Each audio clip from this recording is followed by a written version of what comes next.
It's the Real Estate Podcast, brought to you by ANZ Home Loans for financial well-beings. Hey, welcome back to another episode of the Real Estate Breakfast as we cover the very latest in property news. We're doing that every morning right around Australia, as heard on iHeartRadio, Spotify, Apple Podcasts and Amazon. It is a Monday. You're back into the dreaded Monday morning, May the 27th today. Hope you had a fantastic weekend, especially around property transacting, if you were fortunate enough to be able to do that. And in fact, on Saturday, we were just talking about first home buyers with Anthony Landau and some of the processes that you have to sort of step through and follow. And there are various grants for first home buyers, depending, of course, which state that you are in. But I did see that across the Tasman, the New Zealand dream of home ownership last week took a sudden and unexpected turn with a bit of a gut punch from the government's abrupt cancellation of the first home grant, effective immediately. Now, the grant's previously offering $5,000 per buyer for existing homes and $10,000 for new builds.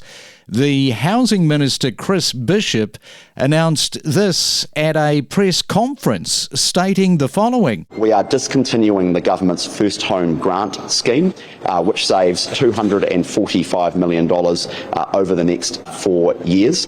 The First Home Grant is a program that ultimately we think, in comparison to social housing places, is lower value expenditure at a time when the social housing waitlist has 25,000 families on it, and we have a big demand for New Zealanders in need. We've had to make the tough, but I think the right decision to discontinue the First Home Grant. So people that are pre-approved and approved, we will honour. And if you get pre-approval, that can last for up to 6 months. So if you've gone through the system and you've been approved for a first home grant or been pre-approved, or you've currently got approval and you're going out there and looking for your first home, that can last for up to 6 months. All of those will be honoured. What we're saying is from today, we won't be taking any new applications. Wow, so that was the Housing Minister in New Zealand, Chris Bishop, who has been labelled out of touch for stopping first home grants. Bishop, in fact, is arguing that grants were ineffective, covering only 4% of a deposit. And critics argue that it leaves first home buyers struggling amid high rents and living costs, which of course we are experiencing here in Australia. And then there are those who are building new homes who had their settlement date pushed out, who qualified for the $10,000 new build grant, who now have been left out in the cold, unable to settle on their home. I had already signed my contract in March and was really just waiting for it to be ready. It's an awful way to find out. I was so shocked, and I called my mum and I was crying on the phone to say, how am I going to make this work? One stage I was working 2 jobs to get rid of debt. I've always been a worker. I've been studying as a solo parent, and it's been a 3 to 4 year plan to get to this point, and it's awful to have this now potentially be ripped away. It's a huge shock, and it's so stressful to now have to potentially think about how to come up with that difference in my deposit. So that piece was from News Hub last week. How incredibly frustrating. You can hear it in the voice. And the former Prime Minister of New Zealand, Chris Hipkins, had these comments to make against the change. Well, let's be clear. This government's overall agenda in housing appears to be to smash the dream of home ownership for an entire generation of New Zealanders. They're talking about taking away first home ownership grants that are worth a couple of $1,000s each, I think up to $5,000 to $10,000, so not huge sums of money. And they're giving billions of dollars of tax cuts to landlords. I mean, their priorities here are all wrong. I don't want this country to be a country where fewer and fewer people own all of the houses and everybody else has to rent from them. I actually want to give, younger Kiwi, the next generation of Kiwis, the chance to own their own home. Thousands of people who have accessed the first home ownership grant scheme It's the difference between being able to buy their first home and not. Because in many cases, they'll cobble together their deposits from savings, from drawing down their KiwiSaver, and that extra top-up is the thing that gets them to what they need for the deposit for their first home. And in many cases, they're financially better off once they get into their first home, because they find that rather than paying rent where someone else is paying off their mortgage, they're actually paying their own mortgage and building up an asset for themselves. So that was Chris Hipkins, the former Prime Minister, weighing in there on RNZ last week. So it's all just a little bit untidy at a time when grants for first home buyers are needed, aren't they? More than ever. And I've got to say that this just seems dumb and well out of touch for helping people into their first home. And what makes it worse is the government who has stopped the grants is the very same government who introduced them in the first place. And not a good look for the Prime Minister, Christopher Luxon, who was asked before the general election last year, would the home grants to first home buyers be cut? And he promised that they wouldn't be.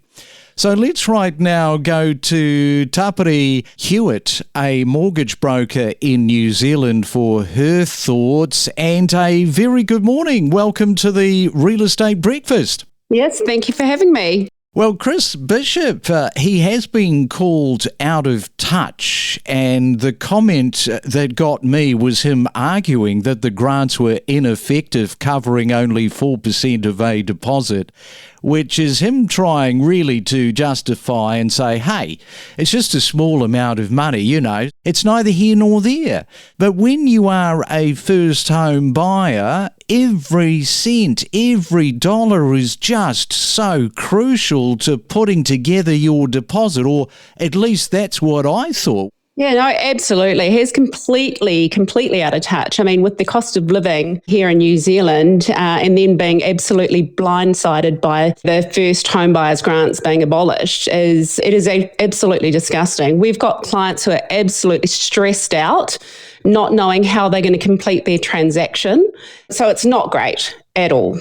Yeah, so let's just come back to those first home buyers, because some of them, of course, they've got those pre-approvals. They were out there looking at properties, and then suddenly the axe comes down.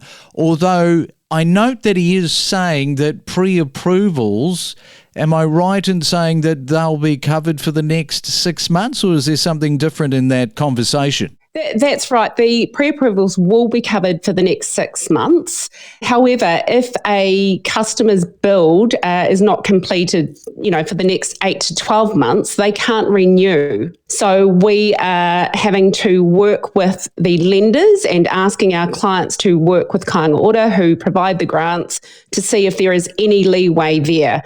As you can appreciate, this is, it's not even a week old, so we're still working through the process.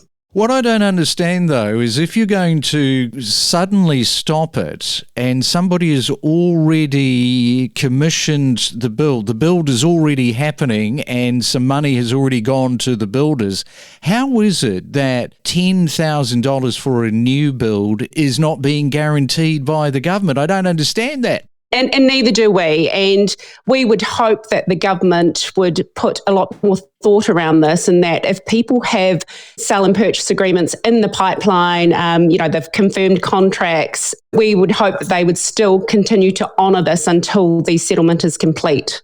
Now, as a mortgage broker, as you say, you're dealing with your clients who absolutely depend on the grant.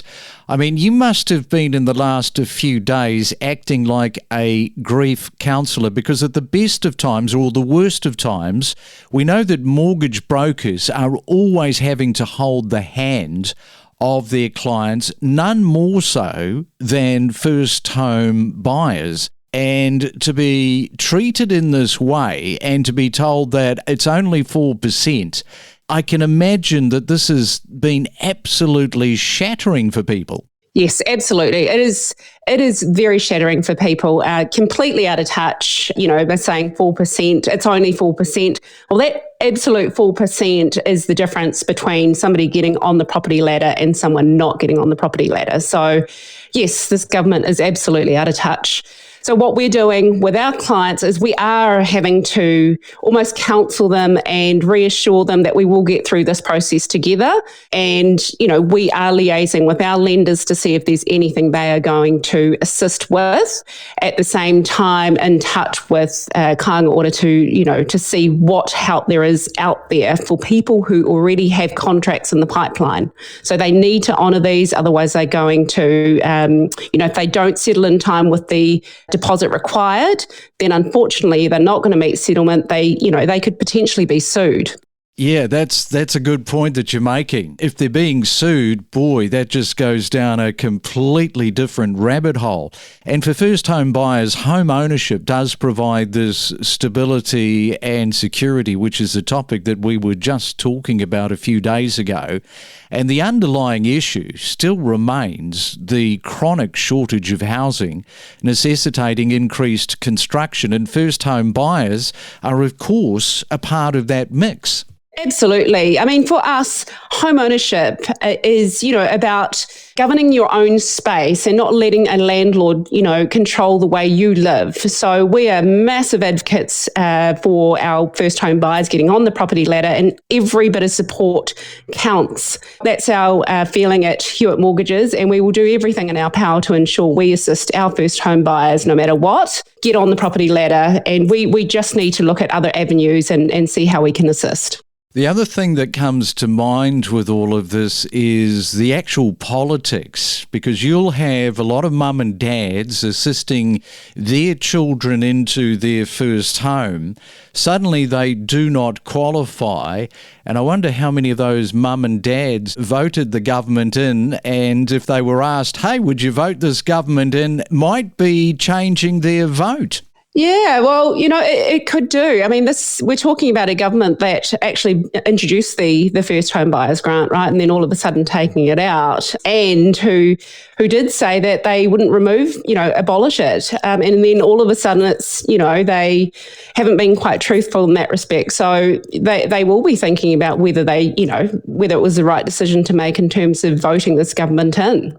All right, then, we'll leave it there. Certainly sounds like a bit of a headache to sort of unravel. No doubt you'll be doing that unravelling for weeks to come. Hey, thanks so much for coming on to the Real Estate Breakfast this morning. Absolutely. You're very, very welcome. Thank you for having me. Don't navigate the real estate market alone. Let us help guide you in the world of real estate every day. Make better informed decisions with the latest news and insights. Effectively holds the hand and guides a vendor through the process of choosing a selling agent, and some sales agents are amazing and fantastic at doing what they do. And what alarms me, and I can understand sales agents taking umbrage to this, because a lot of them don't know how to sell a property and all they're doing is clipping the ticket. And the average sale price for me back then was around $400,000. So that was going back pre-COVID. Come 2020 when COVID hit, surprising to all of us,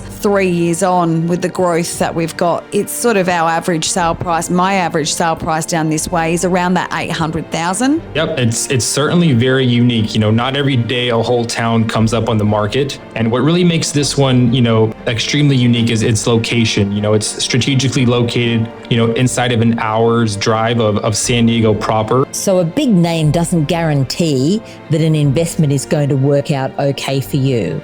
I guess being Bezos, at least if everybody lost all their money, he could probably pay them back out of his own pocket, but I think that's quite unlikely to happen. We connect you to the best real estate information across Australia. The Real Estate Podcast.